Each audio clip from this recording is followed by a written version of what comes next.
आज नवरात्रीचा चौथा दिवस. आजच्या दिवशी पूजली जाते ती देवी कुष्मांडा. कथा अशी सांगितली जाते की सृष्टी निर्माण होण्यापूर्वी सर्वत्र अंधारच अंधार होता. ना आकाश होता, ना पृथ्वी, ना सूर्य, ना चंद्र. तेव्हा देवीने आपल्या तेजस्वी स्मितातून या अंधारात एक तेजाचा किरण निर्माण केला आणि त्या किरणातून संपूर्ण ब्रह्मांडाची उत्पत्ती झाली.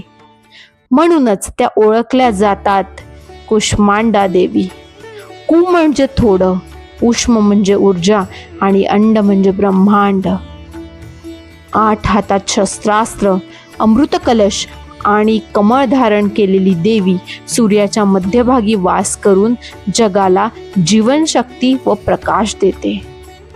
आजच्या दिवशी पिवळ्या रंगाचे वस्त्र परिधान करणं अत्यंत शुभ मानलं जातं, कारण हा रंग तेज, आशा आणि सकारात्मकतेचा स्रोत आहे. असंही मानलं जातं की या दिवशी देवीचं पूजन केल्याने आयुष्यात आरोग्य, आत्मविश्वास आणि दीर्घायुष्य लाभतं. तर चला, नवरात्रीच्या या चौथ्या दिवशी पिवळ्या रंगात सजून स्मितातून ब्रह्मांड निर्माण करणाऱ्या देवी कुष्मांडेला साष्टांग नमस्कार करूया आणि भेटूया परत उद्या नवीन रंगासह.